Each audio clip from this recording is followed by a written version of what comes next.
kasih telah bersedia menjadi narasumber untuk sharing kali ini, di mana mengangkat tema pengobatan COVID-19 dengan terapi plasma.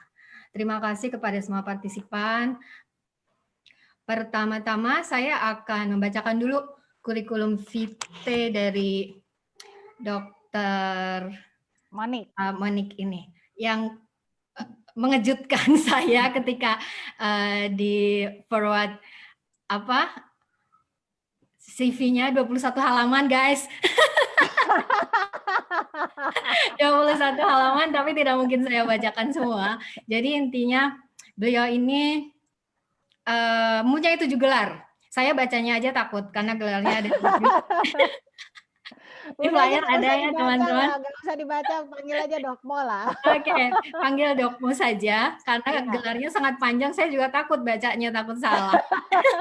Aku terlewat karena ini masalah akademisi, nanti salah-salah saya kena getok ya, Dok. Selamat, kemarin hari Minggu dokter dapat ini ya, penghargaan dari Maranatha. Sabtu Hari Sabtu ya, selamat. Itu penghargaan terbaru ya? Iya. Iya, di antara sederet penghargaan yang ada berhalaman-halaman itu di CV. Iya, ya gitu deh, gitulah. Anggap aja ya sudahlah, gitulah. Jadi yang terbaru aja yang saya sebutkan, soalnya kalau disebutin 21 halaman teman-teman, jadi nggak mungkin nanti mengurangi waktu dokter yang memaparkan. Jadi mungkin langsung aja ke dokter, nanti untuk mengatur gimana yang mau nanya, gimana yang mau kasih pendapat atau apa, biar Kak Luk aja yang mengatur, saya membuka saja. Terima kasih dokter, kepada dokter saya persilakan. Iya, langsung share screen aja ya. Boleh dok. Oke. Udah. Nah, kalau udah gitu baru kelihatan. Ya, ini ya. Iya dok. Ya. Selamat malam semuanya. Assalamualaikum warahmatullahi wabarakatuh. Salam sejahtera bagi semua partisipan. Saya dikasih waktunya terserah katanya. Jadi ya udah kita santai aja ya, agak-agak kekinian aja ya dibandingkan yang sebelum-sebelumnya resmi, kadang-kadang juga capek gitu ya. Oke, saya diminta membawakan mengenai terapi plasma konvalesen pada COVID-19 patient. Nah, salah satu film yang sangat saya sukai itu adalah Godfather. Ya kan? Salah satu dari tagline-nya adalah kenalilah teman kamu, tetapi kenalilah musuh kamu dengan lebih baik. Ya, know your enemy closer. Ya, jadi kita di sini nih akan berhadapan dengan apa sih yang maksudnya SARS-CoV-2 itu, gitu kan? Dengan segala macam pertanyaan yang numpuk-numpuk ya. Jadi pertama kali ini kita harus mengenal kekerabatannya. Nah, jadi virus daripada SARS-CoV-2 yang menyebabkan COVID ini merupakan suatu keluarga besar daripada coronavirus. Disebut coronavirus karena bentuknya seperti corona atau mahkota. Ya, ada 4 macam daripada keluarga coronavirus, 4 bersaudara nih. Alpha coronavirus, beta coronavirus, kemudian delta coronavirus dan gamma coronavirus. Jadi yang termasuk di dalam SARS-CoV-2 ini termasuk di dalam beta coronavirus. Termasuk sama-sama dengan MERS, SARS, sama virus-virus corona yang banyak banget ngendon di kelelawar, bat di sini kan. Kemudian di sini juga ada juga kelelawar. Nah, itulah yang menjadikan dasar asumsi atau dugaan yang belum bisa dibuktikan juga 100% bahwa SARS-CoV-2 itu berasal dari virus SARS-CoV yang di kelelawar mengalami mutasi sehingga bisa menclok ke manusia. Nah, itu ya. Jadi pertama-tama kita basicnya adalah ini dulu. Kemudian di sini strukturnya gimana sih? Strukturnya itu sebenarnya virus SARS-CoV-2 ini mempunyai 4 protein yang utama.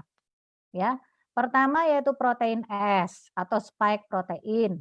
Nah, ini yang paling penting. Karena dengan adanya protein ini, virus tersebut bisa masuk ke dalam sel. Kemudian envelope glycoprotein atau amplop. Nah, SARS-CoV-2 ini virus beramplop. Itulah yang menyebabkan kalau misalnya dia dikasih alkohol atau hand sanitizer atau semprotan lah yang mengandung alkohol, amplopnya ini akan rusak sehingga dia akan mati. Nah, kemudian ada membran glikoprotein, yaitu glikoprotein yang terdapat di membran. Kemudian ada juga nukleokapsid protein yang terdapat di dalam. Nah, ini RNA virus ya.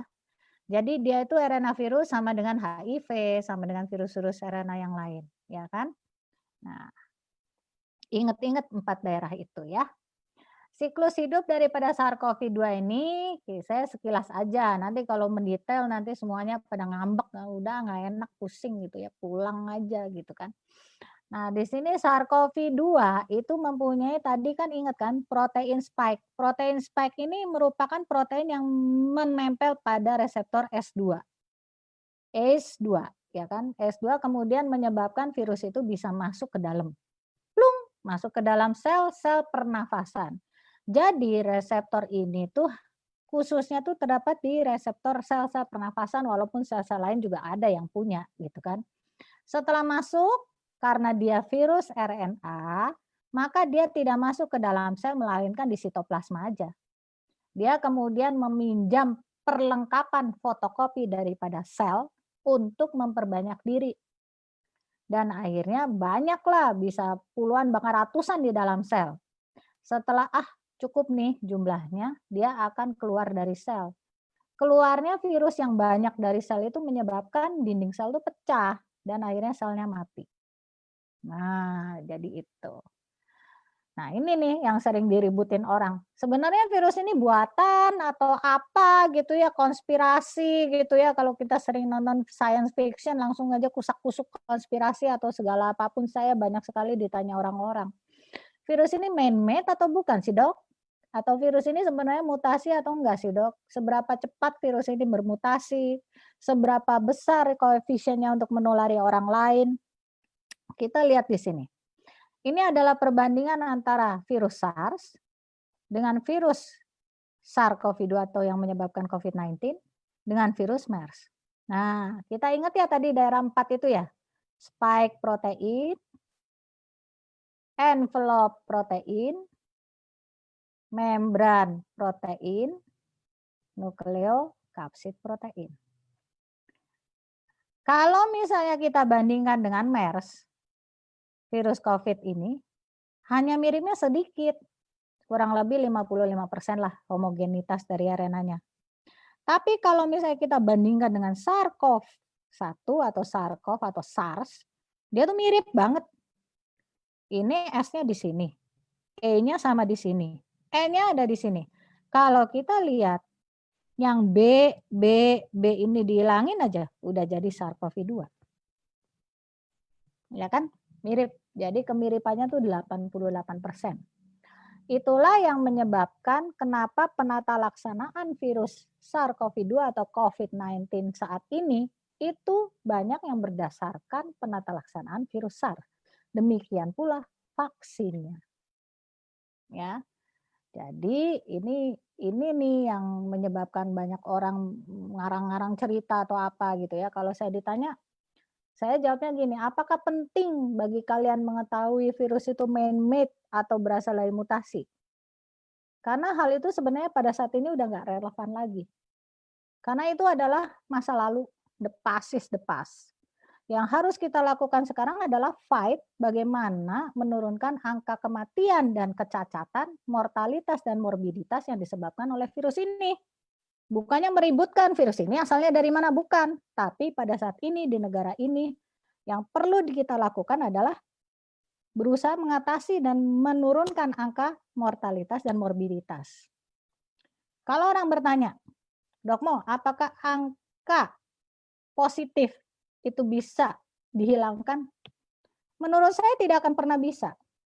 Yang bisa adalah merendahkan atau menghambat atau mencegah.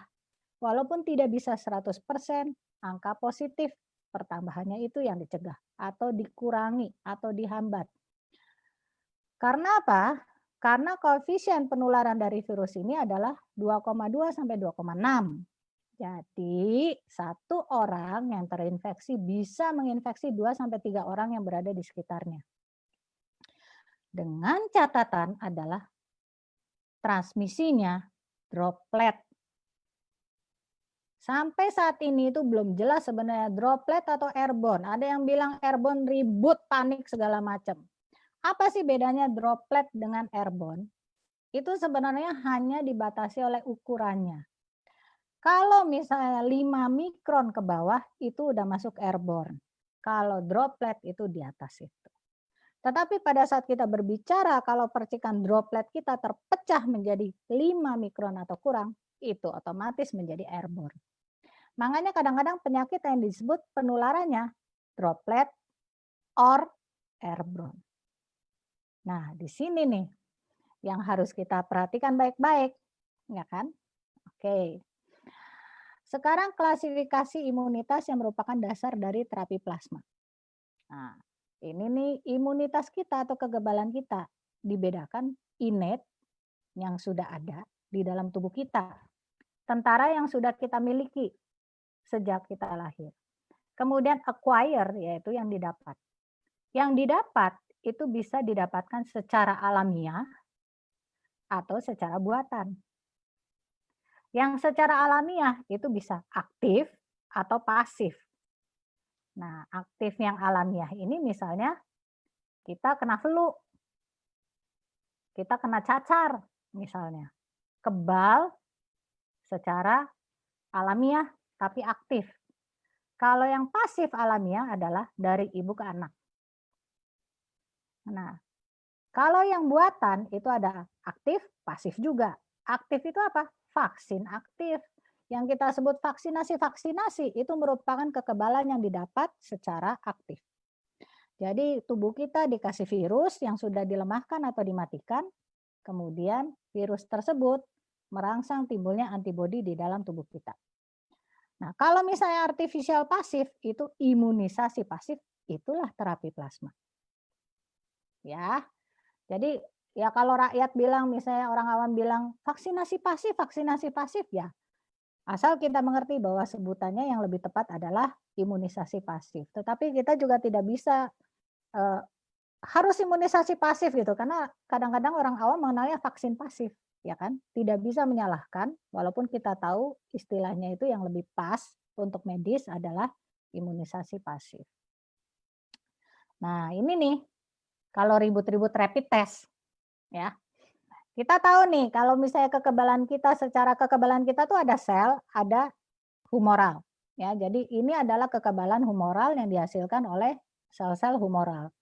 Kalau misalnya kita kena virus COVID, gitu pada hari ke-0.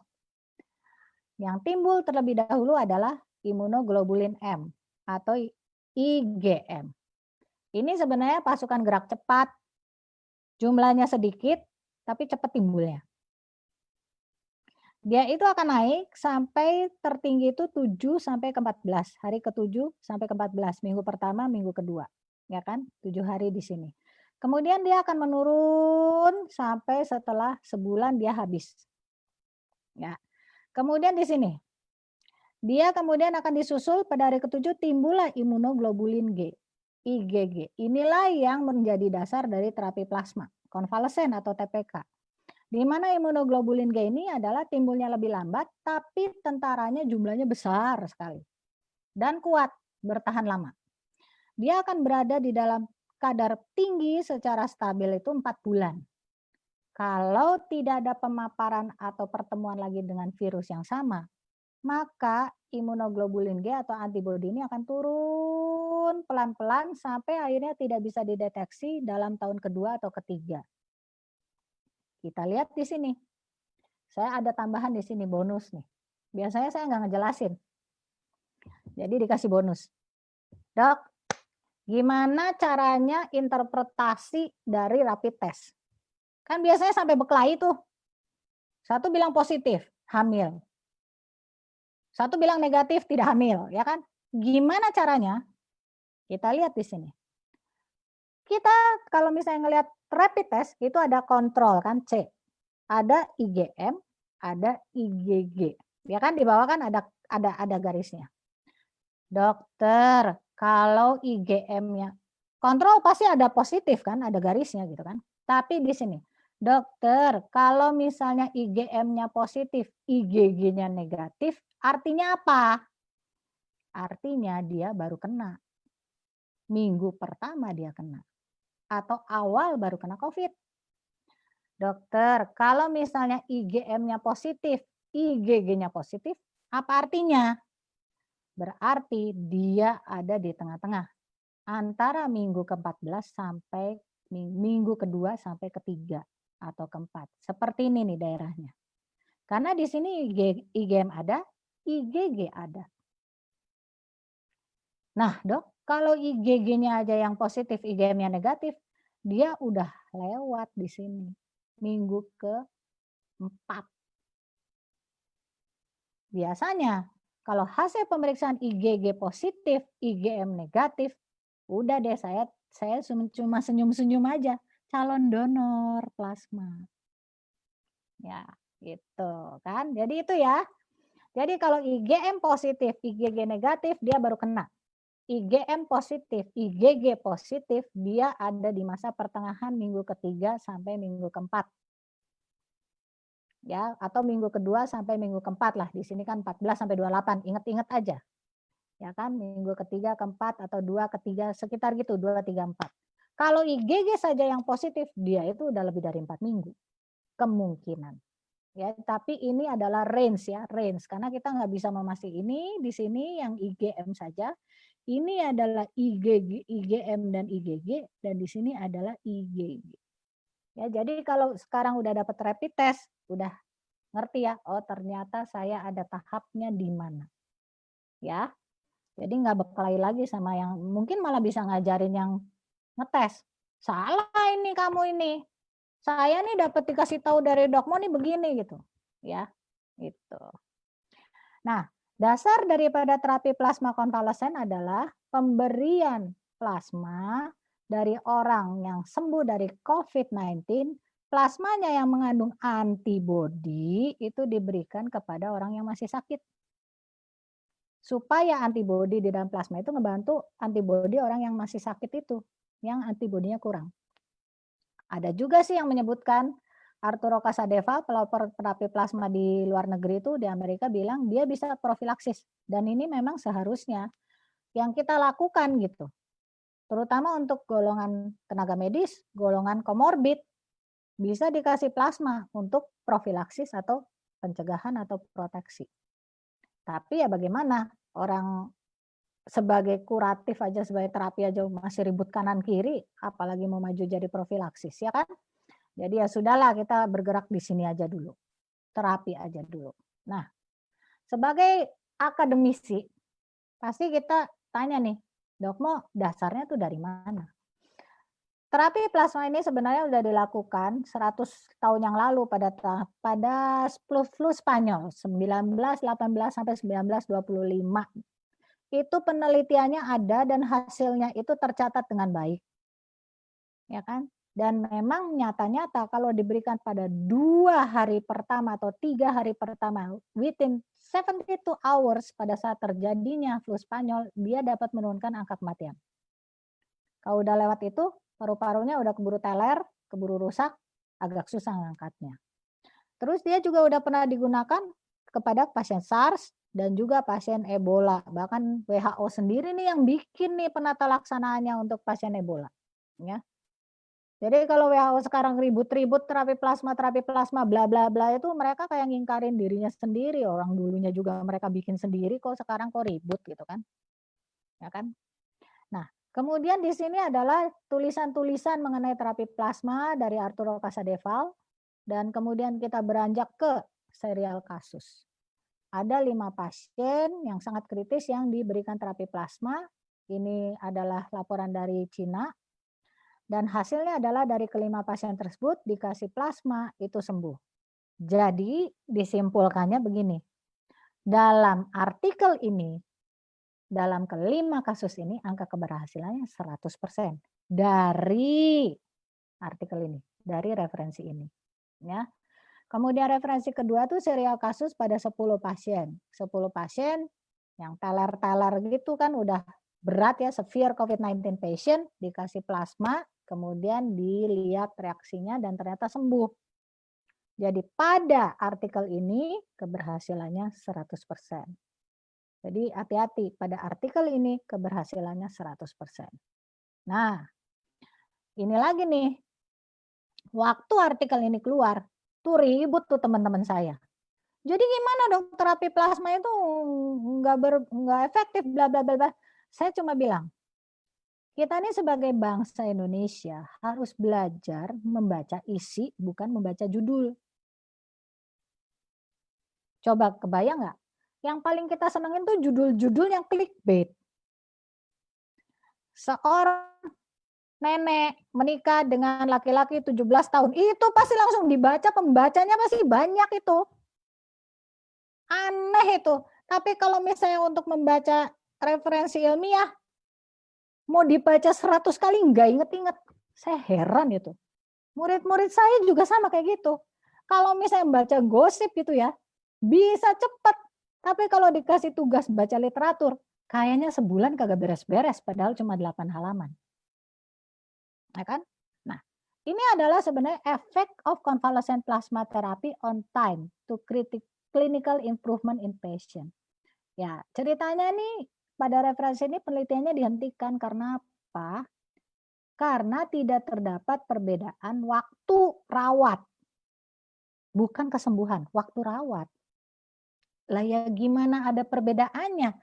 Orang ini golongannya adalah rata-rata 70 tahun terus sudah ada kerusakan salah satu organ. Ya kan?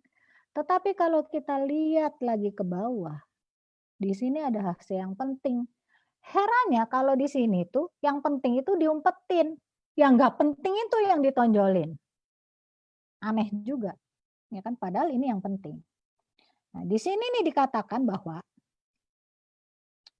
pemberian terapi plasma konvalesen berhubungan dengan konversi dari positif ke negatif pada hasil swab dalam 72 jam atau 3 hari pada 87,2% grup yang dikasih konvalesen plasma. Dan dibandingkan kalau grup yang tidak dikasih konvalesen plasma hanya 37,5%. Perbedaan ini bermakna. Artinya apa? Artinya antibodi di dalam plasma tersebut efektif untuk membasmi virus. Karena PCR atau swab itu untuk mendeteksi virus. Kalau misalnya dari positif konversi menjadi negatif dalam 72 jam pada orang-orang yang dikasih plasma, berarti efektif kan? 87,2%. Itu yang tidak dilihat, baca judulnya udah ribut, padahal isinya jauh lebih penting dari judul. Nah, ini adalah artikel yang memang bagus sekali ya menurut saya. Ini adalah systematic analysis, systematic review, meta-analysis. Meta-analysis kan memang ditempatkan sebagai tempat yang salah satu tempat tertinggi ya. Di sini adalah bahwa pemberian terapi plasma dapat menurunkan sekitar 57% di mortality rate dengan P kurang dari 0,001. Nah, ini kita juga patut berbangga nih, ini dikerjakan oleh orang Bandung ini. Prof. Trihanggono, Prof. Tono Juantono ini dari RSHS Unpad. Nah, ini lagi di Lancet, ini lagi di review. Menemukan bahwa ini meta-analisis juga systematic review, bahwa pemberian terapi plasma itu berhubungan dengan penurunan mortalitas dan juga peningkatan angka keluarnya pasien dari rumah sakit. Jadi keluarnya pasien, pulangnya pasien, berarti kan pasien sembuhnya meningkat. Ya.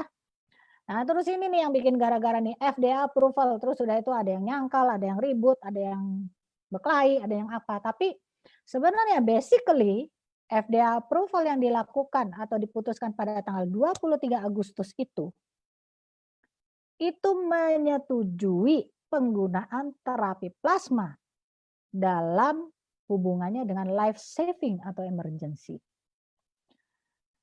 Jadi memang diberikan izin.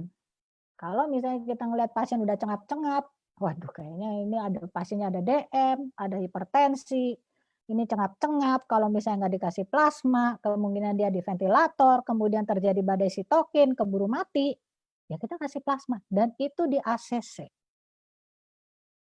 Ya, jadi, nah di sini manfaatnya apa? Kekebalan instan. Ya, kita ingat Indomie instan ya.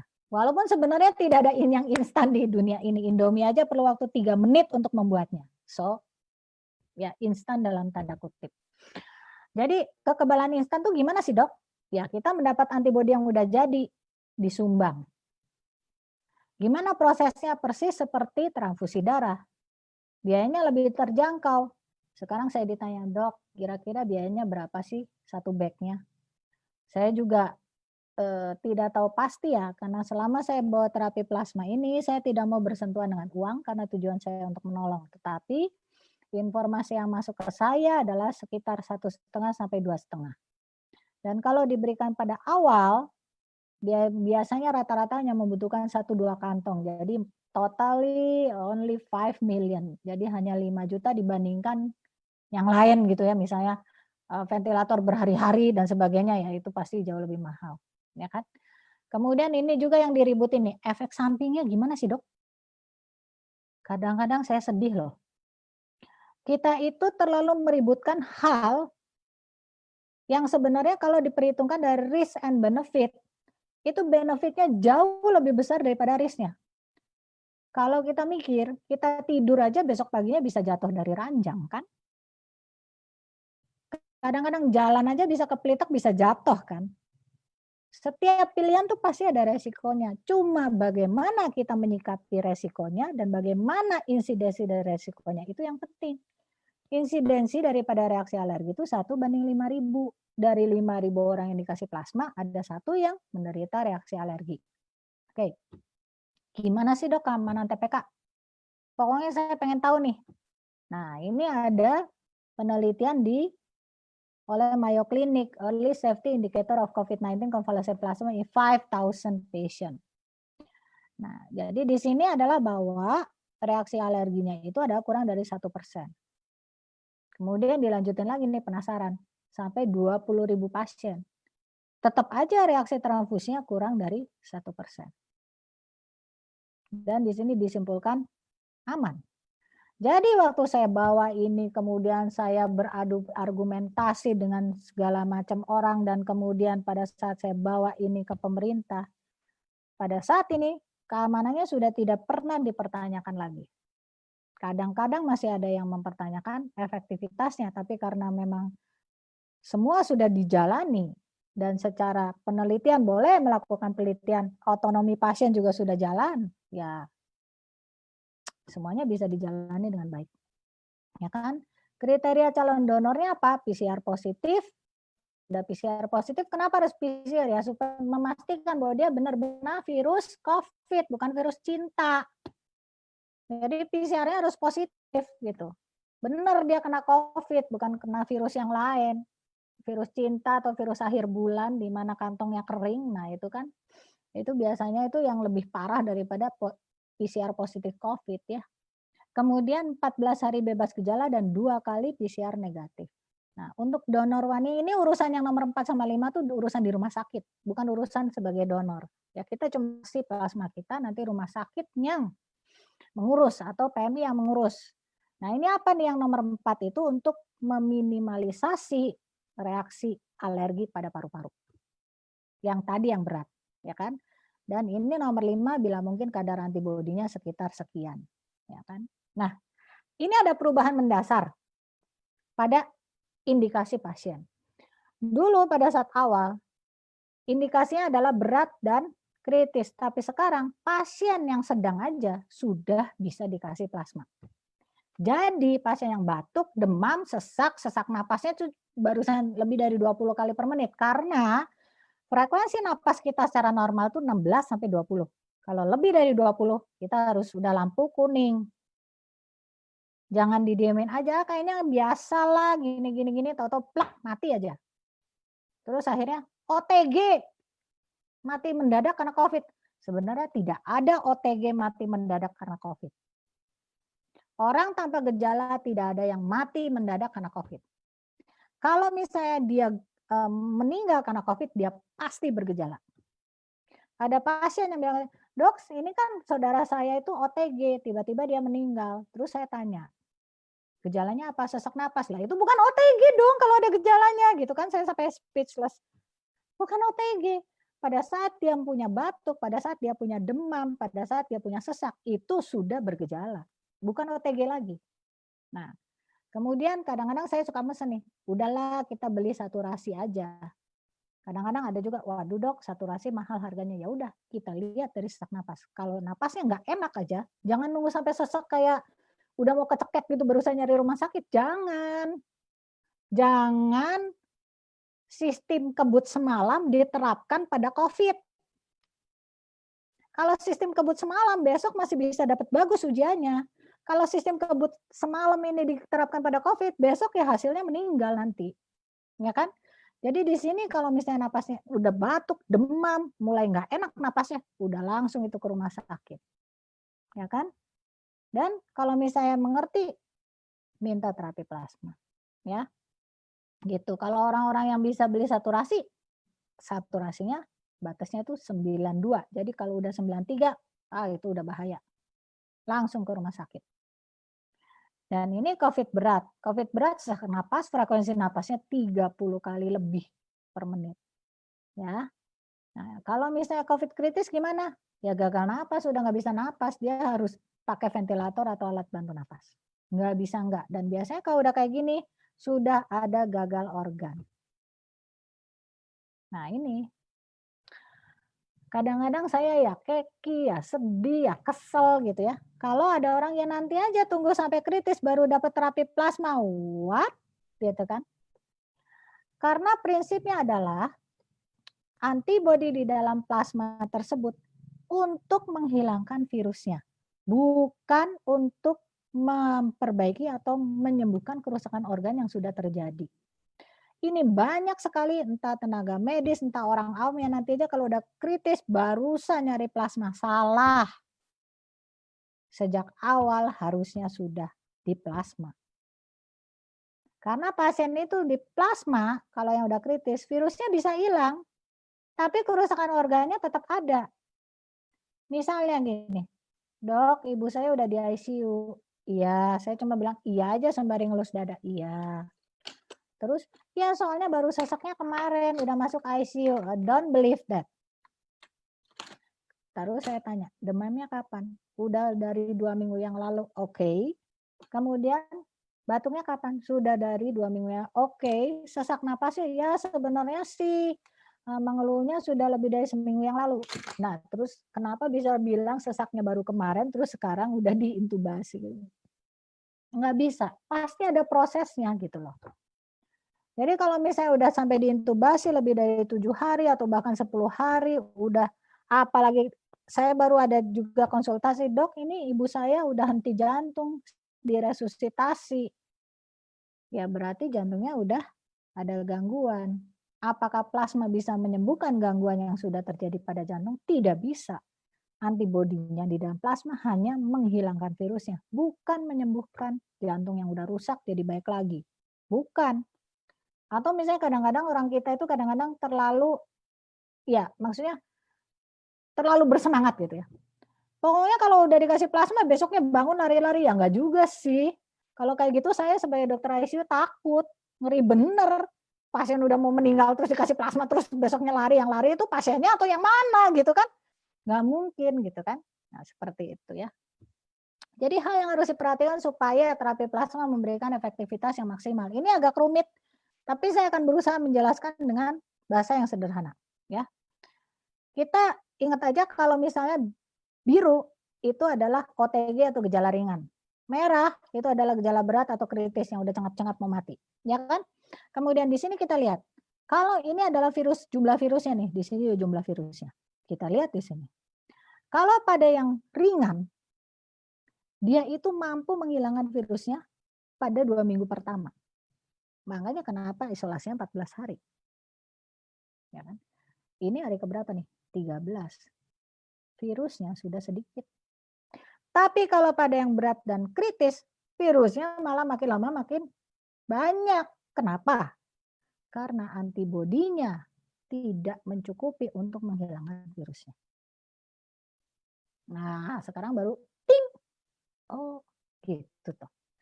Sama di sini.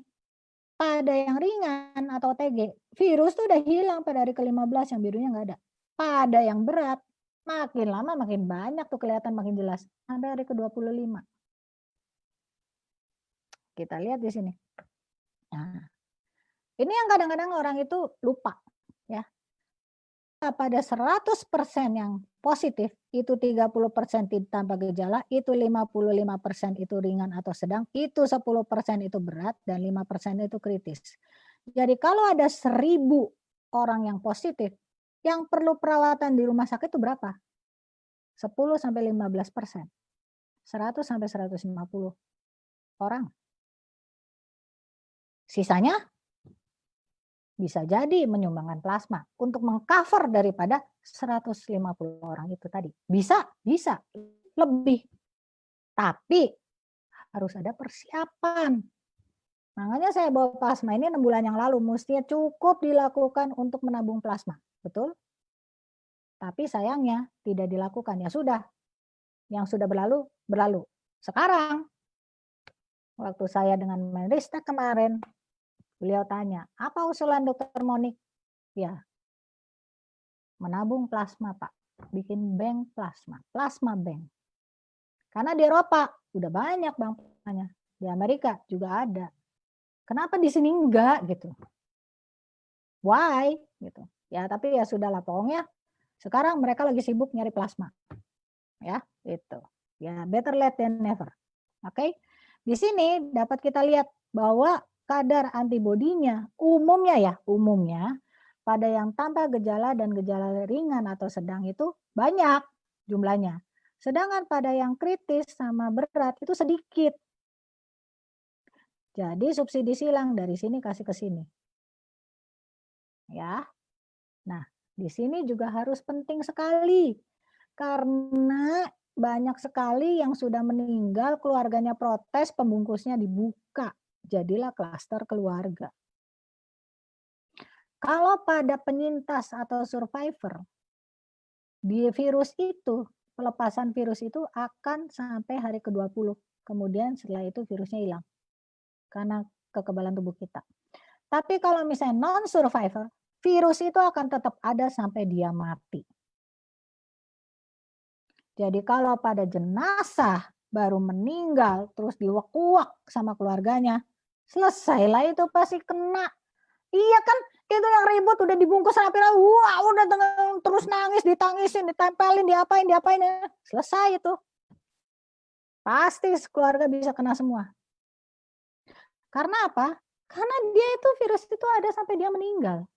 Jadi kalau misalnya dia baru meninggal, dia menjadi jenazah atau mayat, virus itu masih ada. Kenapa? Karena perlu waktu. Virus itu masih bisa bertahan hidup sampai seluruh daripada sel-sel kita berdegradasi. Enzim degradasi itu bekerja, membusuk, baru dia juga mati. Tapi pada saat baru meninggal beberapa jam awal, itu dia masih bisa itu. Makanya kenapa ada berita, iya itu ada istri yang membongkar jenazah suaminya, menciumi apa, sekarang mati kena COVID. Nah, ya gimana, orang susah dibikin sendiri. Kan udah dikasih tahu, jangan di... Tapi ya gitulah. Saya juga, ya kalau misalnya, ya saya pikir nggak ada lagi cinta sehidup semati sekarang ya. Yang ada juga salah satu meninggal, satunya harus berjuang untuk menghidupi keluarganya. Jadi mohon kalau misalnya udah ada yang meninggal karena COVID, ya jenazahnya itu di penata laksanaan COVID, ya harap dihormati. Karena memang virus itu masih ada sampai orang itu meninggal. Ya, itu. Nah, jadi efektivitas TPK itu gimana? Ya donornya harus sama, golongan darahnya, resusnya harus sama, titernya harus baik, waktu pemberiannya lebih dini, lebih baik. Sekarang udah gejala sedang udah dikasih. Itu adalah hasil diskusi saya dengan siapa? Dengan Dokter Terawan. Kan? Jadi memang lebih dini lebih baik, dan memang sebelum buku edisi kedua ini launching, kita sempat berdiskusi dan beliau juga memang mendukung bahwa pemberian lebih dini lebih baik. Ya kan? Jadi ini saya sedikit menyisipkan pesan ya, untuk kita semua. Mungkin agak ke politis, mungkin juga agak ke ekonomi. Tapi saya hanya ingin berpesan bahwa saat ini bukan waktunya untuk saling menyalahkan. Pemerintah tidak siap. Tidak ada pemerintah di dunia ini yang siap terhadap virus ini. Kalau kita mau ngomong jujur. Ya kan? Dokter Monik, kenapa pemerintah tampaknya tidak mendukung? Pemerintah itu udah ruwet sendiri sebenarnya. Dan saya tidak pernah protes kenapa terapi plasma ini seakan-akan tidak dilihat secara khusus atau dipandang sebelah mata. Saya tidak pernah protes. Karena prinsip saya adalah saya mau menolong rakyat dan pemerintah. Itu aja. Dan menurut saya tidak ada salahnya untuk menolong. Tidak akan ada orang yang bisa menyalahkan orang yang menolong. Saya pengen menolong rakyat dan pemerintah. Dihargai atau tidak, itu bukan urusan manusia, itu urusan Tuhan. Makanya saya tidak pernah mundur berusaha supaya terapi plasma ini diterapkan secara luas. Dan pada saat ini saya sangat berbahagia karena hampir semua rumah sakit di Jakarta itu udah bikin terapi plasma. Dia minta plasmanya ke RSPAD, ke PMI. Kemudian di Surabaya juga ada, sekarang juga Kalimantan, Bali, dan semua itu udah mulai melaksanakan terapi plasma. Ya. Jadi di sini adalah bagaimana kita melakukan hal yang baik. Sekecil apapun, karena semuanya itu berharga. Ya kan? Dan saya berharap kalau misalnya di sini saya sudah bisa menjelaskan, orang-orang yang berdiskusi dengan saya di sini bisa menyebarkannya ke yang lain. Sehingga makin lama makin tersebar. Jadi di sini waktu pemberian TPK diberikan itu lebih dini lebih baik. 14 hari pertama pasien dirawat. Saya agak longgar di sini. Kalau misalnya di negara lain ada yang bilang 7 hari pertama harus diberikan. Ya kan? Dan saat belum ada kegagalan organ atau disfungsi organ. Gimana sih terapi plasma di Indonesia? Ya ini riwayatnya seperti ini. Saya tanggal 18 Maret ngirim surat ke Presiden Joko Widodo, 2 April saya telekonferensi dengan Dr. Hasto, April pada hari yang sama juga saya bikin basic prosedur, tanggal 3 April itu kita berkumpul 35 dokter, 4 April itu kita jadikan buku. Nah, jadi sekarang pun masih berlangsung nih, baik di rumah sakit pemerintah dan rumah sakit swasta, dari jalan otonomi dan dari jalan penelitian. Nah, di sini yang di rumah sakit pemerintah nih kita lihat nih. Ini Bali, ya kan? Kemudian ini apa nih? Semarang, Karyadi. Ini juga ada juga nih di sini Saiful Anwar, Malang. Ya kan? Ini kalau nggak salah Makassar. Ya, ini Sutomo, ini Muwardi Solo. Ya. Nah, ini yang otonomi pasien. Ini sebenarnya pasien-pasien dari teman saya Dr. Sinta yang di Jakarta. Saya ambil sebagai contoh karena dia sendirian sudah melakukan terapi plasma. Hanya sendirian loh ya. Melakukan terapi plasma pada 30 pasien COVID. Kalau dihitung-hitung angka keberhasilannya sekitar 67,5%. Karena pasien-pasien dia itu semuanya itu terintubasi semua gitu kayak gini. Berat. Ya kan? Teman saya Dr. Fitri di Primaya Hospital Tangerang, dia melakukannya pada tahap yang lebih awal dan keberhasilannya lebih tinggi. Ya. Nah, di sini juga sama. Nah, ini waktu saya dipanggil ke Primaya karena saya memberikan diskusi mengenai terapi plasma, ini adalah Dr. Fitri nih. Ini sebenarnya teman seangkatan saya dan dia di sana di Primaya Group Tangerang itu dia udah melakukan terapi plasma karena tim COVID di sana solid juga. Nah, ini buku TPK-nya yang akan launching pada tanggal 28 September edisi kedua, hasil revisi mendasar. Dan juga memang kita akan ada webinar juga, dan salah satu narasumbernya adalah Dr. Sinta dan Dr. Fitri. Jadi memang mereka yang sudah melakukan terapi plasma dan memang pasiennya itu memang sembuh karena terapi plasma, akan dilihat semua perubahan paru-parunya sebelum dan setelah dikasih terapi plasma, kemudian hasil PCR-nya, CT value-nya semua akan mereka tunjukkan. Ya. Jadi take home message-nya adalah earlier is better, time is important. Terima kasih. Selesai. Oke, terima kasih Dok Mo untuk penjelasan presentasi ini, betul-betul istimewa banget ya, karena membuka mata kita. Selama ini kan banyak kekhawatiran dari masyarakat bahwa sakit ini atau COVID ini, ada yang dulu di awal-awal dibilang diemin aja juga sembuh sendiri kok gitu kan. Ini Itu kayak ada stikernya tuh, stiker WA-nya tuh, beneran tuh itu. gitu kan. Sebenarnya memang sembuh sendiri, tapi syarat dan ketentuan berlaku. Kayak diskon aja, diskon 50% dengan syarat dan ketentuan belanjanya 500.000 gitu sebenarnya. Iya gitu kan. Nah, dan ini membuka wawasan juga buat teman-teman. Banyak sekali pertanyaan-pertanyaan dari teman-teman di sini yang mungkin nanti akan kita coba untuk minta jawaban dari Dok Mo gitu ya. Boleh. Beberapa mungkin udah terjawab. Sebagai contoh misalkan secepat mungkin diberikan itu udah dijawab gitu ya. Nah, tadi juga ada yang bertanya mengenai apakah terapi ini bisa digunakan untuk pencegahan supaya tidak terjangkit, Dok? Bisa. Bisa ya. Jadi misalkan orang sehat gitu ya, ini mengikuti terapi ini juga boleh ya. Kemudian Dok, bisa, cuma nggak jadi prioritas? ada cumanya ya. Sebenarnya saya tuh mengusulkan juga sih. Cuma saat ini memang fokusnya itu pada menurunkan angka kematian dan kesakitan. Padahal saya juga udah mengusulkan bahwa sebenarnya untuk proteksi golongan masyarakat tertentu, misalnya tenaga medis, yang komorbid, itu sebenarnya bisa sebenarnya dilakukan. Ya cuma mungkin perlu sedikit keberanian lagi. Ya daripada mereka yang melakukannya gitu ya. Kan tidak bisa cuma saya sendiri. Kalau saya sendiri kan memang saya sekaligus inisiator dan mendorong orang melakukannya. Tapi sebenarnya mungkin kalau misalnya dalam penelitian itu juga bisa dilakukan. Itu merupakan hal yang sebenarnya bisa dilakukan. Mau penelitian, mau otonomi itu bisa dilakukan sebetulnya ya.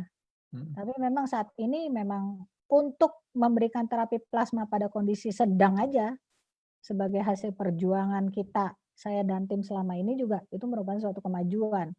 Tadinya kan hanya berat kritis baru dikasih, tapi sekarang sedang udah bisa. Karena ada satu kasus dia demam, batuk, mulai ngerasa nggak enak, kasih plasma cuma 2 bag. Jadi satu orang donor itu dapat memberikan, jadi gini, misalnya satu orang donor itu dapat diambil plasmanya itu sebesar 500 cc. Kisarannya 2 bag. 1 bag itu 200 sampai 250. Nah, kalau kita lihat kadar antibodinya tinggi selama 4 bulan rata-rata. Itu pengambilan plasma itu bisa 14 hari sekali. Jadi satu orang itu bisa diambil dalam 1 bulan 2 kali. Setiap diambil 2 bag. Jadi 1 bulan dapat 4 bag. 4 kali 4 bulan, 16. Itu satu orang lah kira-kira ya. Ada juga sih donor yang lebih dari 5 bulan masih tinggi antibodinya. Bisa diambil, tapi rata-rata. Sekarang kita lihat, yang positif, yang sembuh, 150 lebih kan kemarin kan. Oke, kita ambillah rata-rata. Yang satunya terlalu tua, yang satunya terlalu muda, gini-gini dengan komorbid, ambil aja separuhnya, 75.000 lah. Yang memenuhi syarat sebagai donor, 50%. Ya kan, misalnya kan. 75.000 kali 16. Berapa tuh? Nah, itu bisa cukup tuh untuk langsung ngitung nih. 1.200.000 Dok. Iya kan, 75.000 orang nih misalnya kan. Satu orang tadi bisa menghasilkan 16 bag. Rata-rata. Jadi 16 kali 75.000 orang berapa tadi hasilnya? Belum hitung saya. 1,2 juta. Nah, kalau misalnya kita perkecil lagi, 75 kebesaran nih. Banyak yang punya penyakit ini. Tadi kan 150 kan udah dipotong kan, 75. Ya udah kita ambil aja 50.000 deh, ya kan? 50.000 orang kali 16 bed, kayak 800.000. iya. 800.000 itu merupakan 10-15%, betul nggak? Betul. Karena yang perlu adalah yang berat dan kritis, ya kan? Ya kan kalau kita hitung nih kasarnya nih, 10-15% 800.000. Berarti 100%-nya berapa? Jutaan kan? Cukup. Menarik, Dok. Nah, Ya ini kan benar-benar gitu. benar-benar apa ya? Benar-benar ya mungkin apa namanya ada beberapa perdebatan atau mazhab mungkin ya dalam penyembuhan dan TPK ini mungkin jadi alternatif supaya apa ya? Karena kan juga sekarang yang udah mulai sembuh dari COVID ini kan banyak dan mungkin juga mereka punya kekebalan yang memang udah langsung bisa untuk di di di Ya, ditransfer ke ya. yang sakit ya. Dok, ada yang nanya nih, Dok. Kalau Boleh. di Bandung ini TPK hanya untuk menangani persoalan COVID atau ada TPK juga untuk pengobatan autoimun, Dok? Kalau misalnya saya berdasarkan pengalaman saya konsultan ICU, Mhm. terapi plasma itu memang digunakan untuk melawan virus-virus biasanya. Jadi ada juga yang untuk autoimun juga kayak misalnya plasmaferesis, misalnya pada penyakit-penyakit, misalnya pada penyakit bawaan yang pada otot, itu yang misalnya kelemahan otot, itu ada istilahnya sih, tapi kalau istilahnya di bawah ruwet ya. Ruwet Mhm. ya. Ya, jadi misalnya pada GBS, Guillain-Barré syndrome atau apa itu memang dilakukan gitu kan. Jadi antibodi yang menyebabkan kelemahan otot itu dicuci oleh alat plasmaferesis ada. Ada juga pada penyakit virus yang diterapkan misalnya tidak respon pada pengobatan, misalnya dia ngambil lah cari yang dari yang sudah sembuh diterapkan. Jadi memang terapi plasma ini sebenarnya digunakan untuk penyakit-penyakit terutama virus, gitu Oke, kan. Nah, virus ya, jadi Dok? tidak tapi masalahnya di sini adalah orang yang sembuh itu harus dari virus tertentu. Kalau misalnya kita itu virus A, ya dia mengandung antibodi terhadap virus A, virus B, Mhm. virus B, virus Mhm. COVID, ya virus COVID. Oke. Keuntungannya daripada antibodi di terapi plasma ini adalah eh, antibodi ini bersifat poliklonal. Jadi poliklonal itu maksudnya apa? Poliklonal itu dia bersifat antibodi terhadap seluruh bagian virus. Mhm. Intinya kalau misalnya virusnya itu punya protein 4 macam dan dia punya bintil-bintil yang banyak, yaitu antibodinya terhadap protein 4 macam itu dan bintil-bintil yang banyak itu. Mhm. Dan ini menghindari adanya viral escape. Kalau Ya. misalnya antibodi monoklonal, itu berarti hanya pada sebagian atau hanya satu bagian protein dari virus, itu kalau misalnya itu bisa menimbulkan virus yang lolos dari antibodi tersebut. Itu seperti itu. Oke. Makanya kenapa kalau misalnya kita mau membentuk vaksin, vaksin itu harus kita tahu apa sih yang antibodi komponen dari vaksin itu. Mhm. Bagian apa dari virus yang dijadikan komponen vaksin. Karena kalau misalnya bagian dari virus yang dijadikan komponen vaksin itu bukan merupakan bagian yang vital atau bukan merupakan bagian yang memang penting bagi virus tersebut, itu bisa viral escape. Oke. Oke. Gitu. Makanya untuk penggunaan vaksin memang kita harus curious ya, gitu kan. Mhm. Ya kan? Curious sekali gitu. Ya. Oke. Apalagi? Terus, Dok, ini berapa lama, Dok, bisa memberikan kekebalan, Dok, kalau misalnya dipakai terapi plasma ini, Dok, bagi yang reseptifnya atau penerimanya, Dok?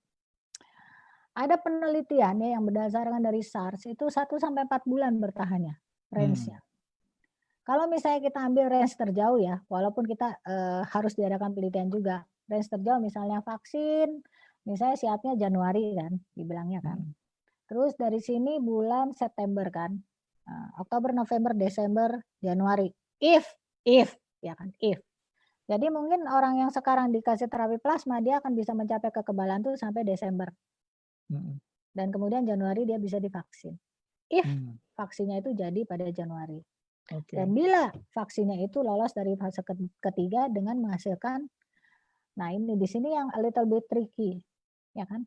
Penelitian vaksin itu kan dilakukan pada placebo dan juga pada dua kelompok. Kelompok yang pertama dikasih bakal vaksin beneran. Kelompok yang kedua itu dikasih placebo.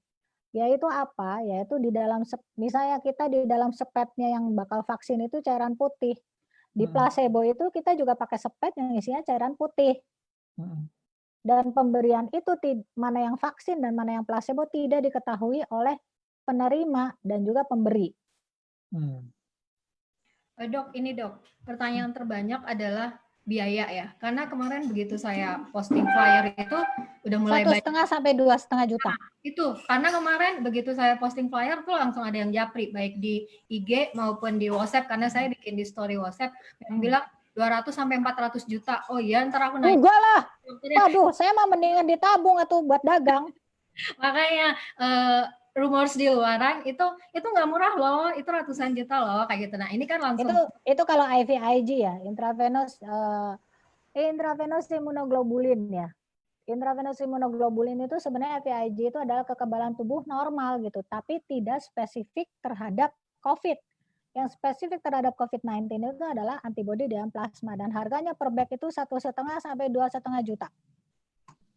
Oke, ini kan langsung dari sumbernya dok, jadi sudah yakin ya dok, karena kemarin tuh nggak ada ya yang puluhan juta atau ratusan juta, tidak ada ya saudara-saudara, tidak ada yang semahal itu. Gila kalau misalnya itu kayak gitu mendingan diambil aja uangnya buat modal. Ngapain itu kita? Nah itulah gitu apa? Ya kadang-kadang suka miris itu. Siapa sih yang nyebarin seperti itu gitu? Ya kan? Gitu nyebarin seperti itu gitu kan nggak boleh gitu kayak gitu. Oke. Dok, ada yang nanya nih, kalau biasanya orang misalkan ada keluarganya yang kena gitu ya, ada yang positif, kemudian juga mungkin masih mild condition, nggak terlalu berat. Itu kalau mau minta terapi plasma ini diminta oleh pasien atau diusulkan oleh rumah sakit biasanya dok? Misalnya gini ya, saya juga pernah punya pengalaman ada pasien yang batuk-batuk terus sesak napas, a little bit kadang mau sesak napas, jadi mau ringan ke sedang ya dia ya. Terus keluarganya sama pasiennya meminta ke dokternya dan dokternya juga menyetujui. Nah itu menggunakan otonomi pasien. Otonomi pasien itu disetujui oleh dokternya dan disetujui oleh keluarga pasien, itu pasti jalan. Itu pasti jalan. Pokoknya gejalanya tuh udah mau masuk ke sedang, ringan ke sedang, itu udah bisa dikasih plasma. Apalagi kalau misalnya dia ada komorbid, misalnya usianya di atas 50 tahun, dia ada hipertensi, dia ada diabetes, jangan lama-lama gitu. Gejala ringan ke sedang aja misalnya udah demam terus, kemudian dia udah batuk-batuk, terus kayaknya napasnya udah mulai nggak enak, udah langsung minta terapi plasma aja. Biasanya butuhnya kalau ada diabetes biasanya sekitar 2 bag lah. Tapi kalau misalnya nggak ada komorbid, biasanya 1 bag dia udah bagus. Karena ada satu kejadian dia 1 bag 200 cc itu dia sembuh. Gitu. Oke. Apakah terapi ini aman diberikan untuk balita dan manula dok? Ada. Dosis untuk anak 10 cc per kilogram berat badan. Oke. Yang harus bagus tuh donornya. Penerimanya itu acak-aduk juga nggak apa-apa gitu.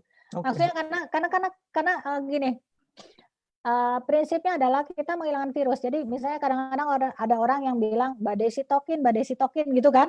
Badai sitokin sebaring nggak jelas itu badainya dari mana gitu kan. Nah, jadi gini, kalau misalnya kita terkena virus COVID ya kan, badan kita tuh akan membentuk 2 macam pertahanan. Pertama itu adalah humoral, yaitu imunoglobulin atau antibodi. Kedua itu adalah sel-sel yang untuk memfight virus tersebut. Nah, selain itu ada juga selain dikeluarkan sel-sel juga dikeluarkan mediator-mediator inflamasi atau peradangan. Nah, pada orang-orang tertentu di mana kekebalan tubuhnya itu nggak terlalu bagus, virusnya tuh nggak hilang-hilang kan.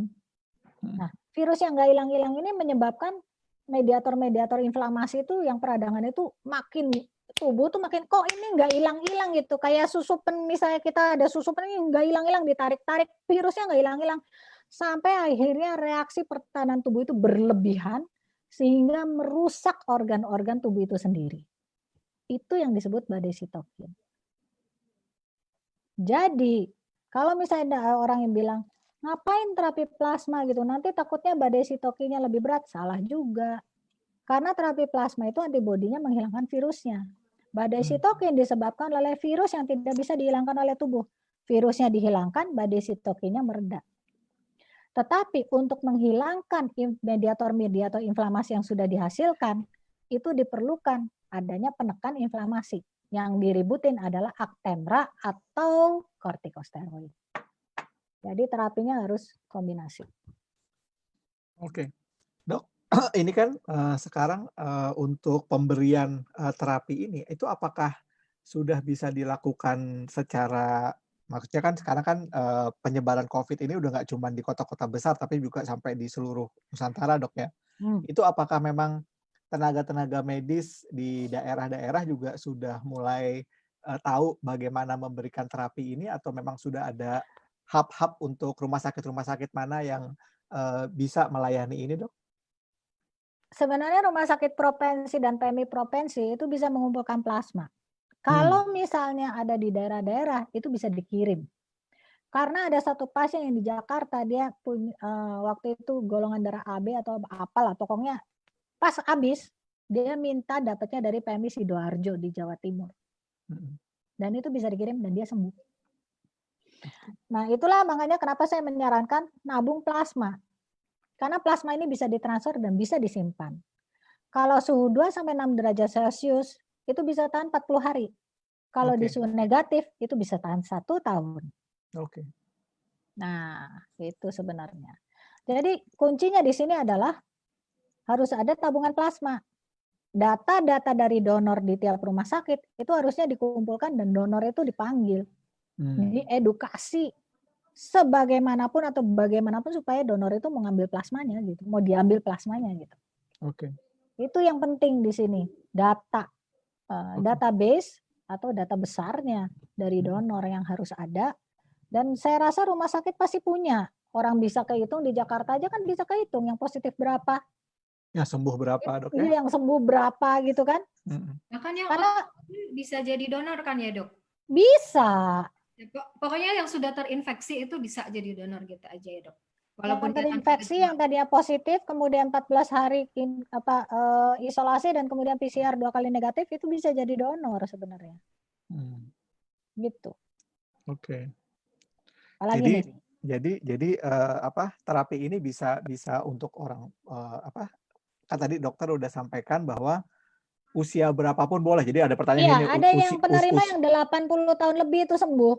Sembuh bisa, Dok ya? 80 tahun lebih dengan diabetes, dengan kencing manis, kemudian juga waktu datang itu memang saya waktu itu bilang ya, pokoknya mau nggak mau harus, tapi mereka tuh kadang-kadang kasihan juga ya orang-orang yang awam itu, tapi kerasanya nggak ada apa-apa gitu. Pokoknya saya nggak mau tahu, Bapak harus ke rumah sakit, saya bilang. Dan untung dibawa ke rumah sakit karena hasil CT scan-nya tuh nyaris putih semua. Itu.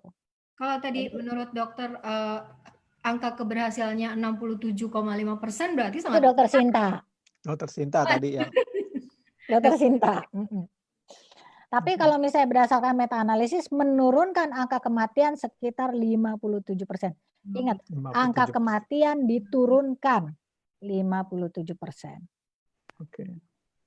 Itu menurunkan angka kematian ya. Angka kematiannya diturunkan sekitar 57%. Kita ambil gini aja.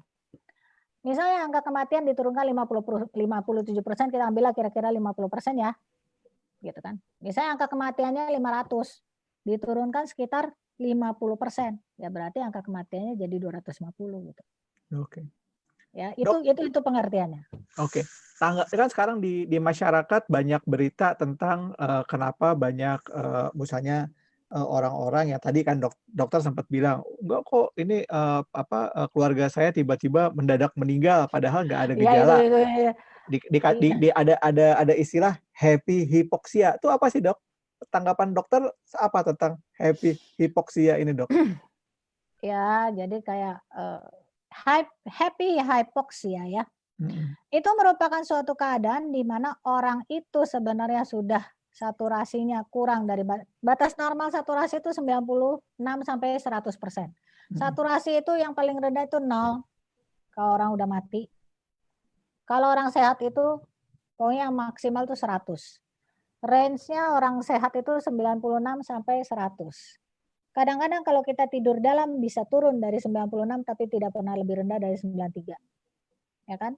Nah, kalau misalnya orang itu kurang dari 93 tadi yang ada di indikasinya yang sedang itu 92 ke bawah, itu sebenarnya dia harus sudah memerlukan suplai oksigen karena itu berhubungan dengan tekanan oksigen. PO2 itu ada nanti tabelnya itu di bukunya tuh ada PO2 segini, itu saturasinya berapa, itu berhubungan dengan hukum fisika dan bla bla bla bla gitu ya. Nah, tapi yang namanya happy hipoksia ini adalah suatu keadaan di mana orang tersebut tidak menyadari bahwa saturasinya udah kurang dari 93%. Kenapa hal itu terjadi? Ya. Jadi ada yang menyebutkannya bahwa ini ada gangguan di reseptor oksigen, misalnya yang terdapat di paru-paru ya. Jadi misalnya kadang-kadang paru-paru tuh misalnya istilahnya ya saya sederhanakan ini. Paru-paru nih, kalau misalnya kita ini habis lari-lari dikejar anjing gitu misalnya kan, itu kan kita terengah-engah. Itu berarti kita perlu oksigen kan. Karena kita lari kita menggunakan otot kita. Dan otot kita membutuhkan oksigen yang banyak. Nah, oksigen yang banyak itu dimanifestasikan dengan kita napasnya. Kita mengambil oksigen sebanyak mungkin karena kita capek. Itu aja. Jadi itu adalah efek. Oh, tubuh itu perlu oksigen lebih banyak. Karena ototnya kerja. Metabolisme lebih cepat. Nah, efek ini, sinyal ini yang nggak ada pada orang yang happy hipoksia. Jadi mestinya kita napas terengah-engah karena oksigennya banyak, dia mah cuek aja gitu. Sampai akhirnya cadangan paru tuh habis aja, mati. Nah, itu masih diselidiki nih. Apakah dari persepsinya, dari syarafnya, apakah dari misalnya ada yang menduga-duga banyak nih. Oh, berarti ini reseptor kecukupan oksigennya yang terletak di paru-paru atau di otot-otot, di tonus-tonus itu nggak bekerja dengan baik sehingga ke otaknya itu tidak menyampaikan pesan bahwa tubuh kita kekurangan oksigen lah apa segala macam. Seperti itu. Itu yang namanya happy hipoksia. Jadi caranya gimana nih? Kita punya alat saturasi oksigen. Bisa dibeli di Tokped, bisa dibeli apa, terutama pada orang-orang yang sudah tua. Kasihan banget. Kadang-kadang kan kakek-kakek, nenek-nenek itu kan kalau udah sesek dia nggak apa ya nggak. Ya dia yang ngerasanya sakit biasa aja, tapi tiba-tiba udah sampai di rumah sakit itu udah 70 saturasinya, udah telat, ginjalnya udah rusak, jantungnya udah kena. Seperti itu, banyak kejadian yang seperti itu. Jadi kadang-kadang kalau kita ngelihat orang tua kita demam, batuk, udah aja langsung, waduh ini nggak enak nih rasanya ya, jangan dibilang. Kadang-kadang orang tua nggak mau dibawa ke rumah sakit. Ngapain sih gitu kan, seperti itu. Mungkin kita kalau udah tua juga kayak gitu sih. Oke. Gitu kan? Nah, jadi seperti itu. Ini mungkin pertanyaan masih banyak, tapi kan udah makin lama makin malam nih. Ini mungkin 2 pertanyaan terakhir ya dok ya. Untuk terapi plasma ini reaksi alerginya yang sudah pernah tampak seperti apa ya dok? Kayak reaksi transfusi darah biasa sih. Ada yang peningkatan suhu subfebris dari 37,5. Kemudian makanya diberikan plasma ini dalam 4 jam. Jadi kalau ada reaksi alergi mungkin bisa di stop dulu, tunggu reaksi alergi yang berkurang baru kita lanjutkan. Ada juga yang merah-merah kayak biduran gitu, gatal-gatal kemudian hilang. Okay. Yang paling berat itu adalah TRALI, Transfusion Related Acute Lung Injury. Itu disebabkan kalau persyaratan nomor 4 tadi tidak dilakukan dengan baik. Jadi ada HLA positif, nah itu bisa TRALI. Oke. Dok, ini kan sesuatu yang nggak bisa dijelasin cuman dalam waktu sejam ya dok ya. Mungkin presentasi juga kan cuman ya tadi beberapa menit. Ada blog atau ada tulisan dok yang mungkin bisa dijadikan referensi oleh teman-teman peserta di sini dok? Bisa tanya ke WA saya, bisa juga di FB saya, bisa juga di FB-nya ada dok ya? FB-nya apa dok? Saya lupa ya FWC. Pokoknya Pokoknya cari aja Dokter Teresia Monica. Oke ya. Atau Dokmo. Saya ada juga nih website yang baru yang menyertai launching dari buku terapi plasma konvalesen. Ada juga YouTube saya. Jadi di situ tuh dijelaskan di website terapi plasma konvalesen dijelaskan juga mengenai saya memberi penjelasan di sana. YouTube saya juga ada. Gitu. Jadi itu setiap bab itu dijelaskan dengan jelas gitu dengan bahasa yang enak gitu ya. Sembari di tempat kopi, sembari ngopi. Tuh, teman-teman ya. Jadi kalau yang malam hari ini pertanyaannya mungkin belum terjawab, itu nanti bisa lihat YouTube-nya Ini ada nih, Dokmo. saya jawab singkat aja ya, kasihan juga soalnya udah nanya macam-macam, saya kebanyakan nyablak ke sana kemari tadi. Nah, IgM dan IgG ini bisa muncul jika seorang terpapar virus penyebab penyakit LNK bisa. Untuk terapi plasma konvalesen boleh diberi contoh reaksi alerginya seperti apa? Udah. Tadi. Menurut Ibu, mengapa dunia lebih fokus pada pengembangan vaksin daripada terapi plasma konvalesen?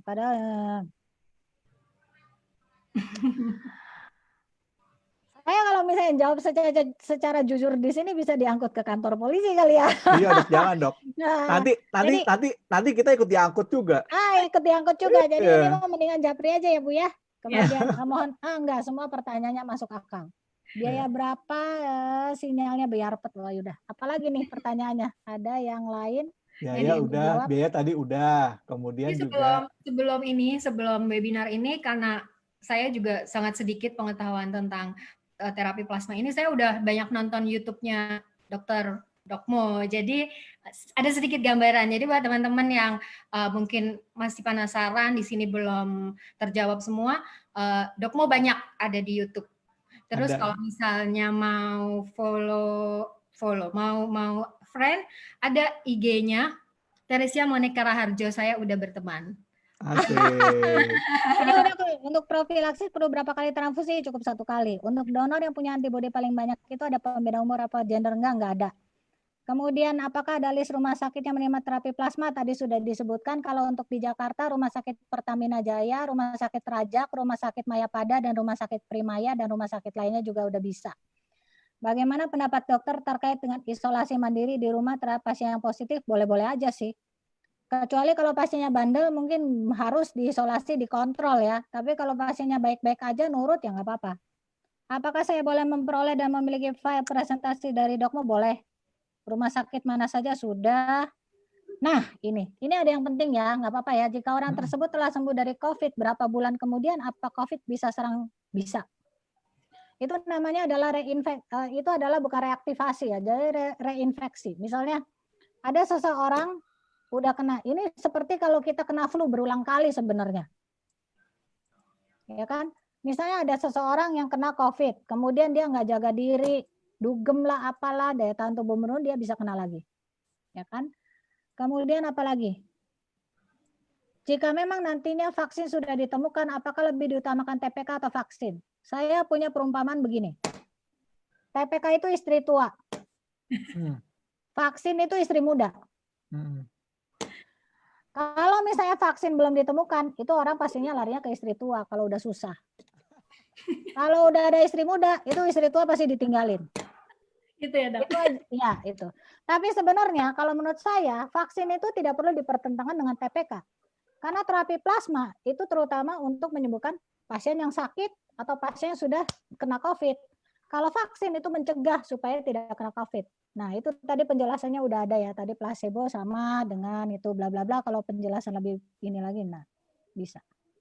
Oke, ini bisa, materinya bisa. Untuk para pasien di Wisma Atlet saat ini apakah sudah langsung diberikan TPK dok? Tidak, mereka malah dipanen. Kemudian, ya ini juga bagus. Orang sudah melakukan menerima TPK itu dia bisa mendonorkan, bisa. Sepanjang antibodinya mencukupi. Pelaksanaan TPK, ya seperti transfusi darah aja, betul.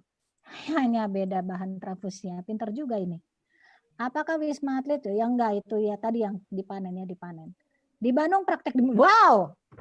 Saya dokter anestesi ngebius sama dokter ICU di Rumah Sakit Gigi Mulut Surya Sumantri FKG Maranatha. Oke. Kapan terapi plasma ini disosialisasikan? Sudah. Jika pasien belum mengetahui apakah ada kewajiban dokter, betul. Dokter harus menjelaskan. Dan pasien harus mendapatkan keterangan sejelas-jelasnya. Karena dokter bertanggung jawab kepada pasien safety. Oke. Satu orang berapa kali terapi, Dok? Rata-rata 2 kali. Oke. Mana ya? Untuk profilaksis, ya profilaksis tadi udah sebutkan. Dok, teman saya rapid test 2 kali reaktif. Ya iyalah. Perbedaan antara rapid test dengan PCR itu adalah rapid test untuk mendeteksi antibodi terhadap virus yang terbentuk itu. Swab itu adalah untuk mendeteksi virusnya. Tetapi swab itu tidak bisa menentukan apakah virusnya itu hidup atau mati. Nah, itu oke. Jadi ini kalau rapid test 2 kali reaktif betul. Swab negatif. Berarti teman Effendi ini bisa jadi donor dong. Ya kan? 2 kali swab negatif. Ya kan? Berarti dia antibodinya imunoglobulin G. Oke. Kayaknya udah beres semua ya? Udah beres semua, Berapa Dok. lama terapi plasma ini akan mulai bekerja kepada pasien? Langsung, karena kekebalannya instan. Perubahan klinis, demam dan segala macam biasanya menurun dalam 3 hari. Perubahan paru-paru biasanya berlangsung 7-10 hari. Dalam 2 minggu atau 20 hari, kalau yang berat itu 20 harian lah. Kalau misalnya pasien yang ringan itu seminggu sampai 2 minggu itu dia bisa sembuh. Oke. Habis ya? Habis, Dok. Sip. Cepet emang. Rapid banget. Tek tek tek tek tek. Udah Iya. kayak ini, udah kayak rapid test. Langsung hasilnya keluar. Oke. Instan, kayak plasma instan. Tak, Cuma ya gitu lah. Mohon maaf juga saya kadang-kadang kalau ngobrol tuh bisa kepanjang kemana-mana. Tadi saya mau ngelanjutin sebentar lagi ya mengenai vaksin, placebo sama yang bakal vaksin. Jadi kalau pada fase 3 klinis ini diasumsikan berhasil kalau perbedaan antara grup yang di placebo dengan grup yang dikasih bakal vaksin itu antara 25-30%. Jadi lebih di atas 30%. Jadi perbedaannya kalau placebo kan harusnya 0. Ya kan? Tapi kekebalan yang ditimbulkan oleh bakal vaksin itu sekitar di atas 30%. Nah, itu fase ketiga, diasumsikan berhasil. Padahal berdasarkan untuk CDC atau WHO itu diminta 50%. Jadi kita harus benar-benar mengetahui vaksin ini dengan baik. Kalau vaksin ini dilakukan dengan baik dan benar itu hasilnya bagus sekali. Karena dalam pelaksanaannya adalah vaksin bisa diberikan ke rakyat, tapi kan kita 267 juta. 267 juta ya, 267 juta nggak mungkin kita bisa menghasilkan vaksin dan bisa mendistribusikan dalam waktu yang singkat. Jadi selama vaksin didistribusikan, TPK itu diperlukan untuk daerah-daerah yang tidak terjangkau oleh vaksin. Bisa bekerja bersama-sama. Ya, itu. Oke. Bukunya bisa available di toko buku atau hanya untuk kalangan medis aja, Dok? Semua bisa kok. Orang biasa bisa pesan. Sebenarnya ke Pak Dwi ya, saya belum nayangin slide-nya sih di sini, tapi saya bisa kasih informasinya. Nah itu dia tuh penerbit dan sekaligus percetakannya karena kita sebagai editor, saya, Dr. Teguh dan Dr. Patra, kita sepakat untuk menyumbangkan royalti kita kepada penderita COVID. Jadi memang buku ini kita terbitkan itu ya untuk cari dana juga untuk disumbangkan gitu kan, untuk disumbangkan ke mereka-mereka yang membutuhkan terapi plasma juga gitu. Nanti akan saya kasih lah kontaknya. Tapi sebenarnya untuk Pak Dwi ya, sebentar ya. Ya Pak nanti Dwi koordinir Kak Lu di grup kita. ya, Nanti kita infoin, nanti lalu kita post juga di Facebook kita. boleh. Ini nomor teleponnya 0898 0898 ya 8519 005. Pak Dwi ya Dok ya? Ya, Pak Dwi. Sip. Oke Dok, terima kasih banget Dok. Malam hari ini kita udah dapat pencerahan luar biasa tentang COVID. Karena kan dulu kan terus terang selain menimbulkan ketakutan, sekarang ini juga di awal-awal juga banyak yang abai ya Dok ya terhadap COVID ini. Jadi sebenarnya tinggal ingat-ingat aja sih, waspada boleh, panik jangan. Gitu. ya. Jadi malam hari ini betul-betul betul-betul tercerahkan. Semua teman-teman di sini mungkin nggak bisa semuanya detail gitu ya, tapi intinya udah disampaikan keren banget sama Dok gitu loh. Menurut saya sih harusnya orang-orang kayak Dok Mo ini yang justru dapat dapat tempat di hati dan di layar pemirsa gitu loh, ketimbang yang ajaib-ajaib teori-teori itu gitu loh ya. Nah, tapi beruntung banget ini juga kita broadcast Dok di Facebook masing-masing. Jadi semoga bisa lebih banyak orang yang aware terhadap penanganan COVID ini ya Dok ya. Ya, Terima kasih banget Dok udah meluangkan waktunya ke kita-kita semua. Kita-kita ini memang awalnya adalah dari alumni STT Telkom Bandung Dok. Kita dari Dayakolot Dok. Jadi kita ini orang Dayakolot Dok. Jadi kalau dulu pabrik Ceres Dok, ke kiri iya Dok. benar. Ya, jadi Terus jadi ingat coklat ayam ya. Iya, jadi pabrik Ceres kita ke kiri Dok ya, itu di situ. Dan ini kita ini sudah senior kayaknya ya. iyalah, ini kita nih Coklatnya coklat ayam, terus Ceres, terus Sarsaparilla gitu-gitu kan. iya gitu. Ya, Zaman itulah tekstil masih juara lah di daerah. juara lah. Masih Terus itu di deh. Ardila gitu kan ya, beneran deh. Wis Darliah gitu ya. Yang apa-apanya dong beneran deh, gue ngerasa tua deh gue.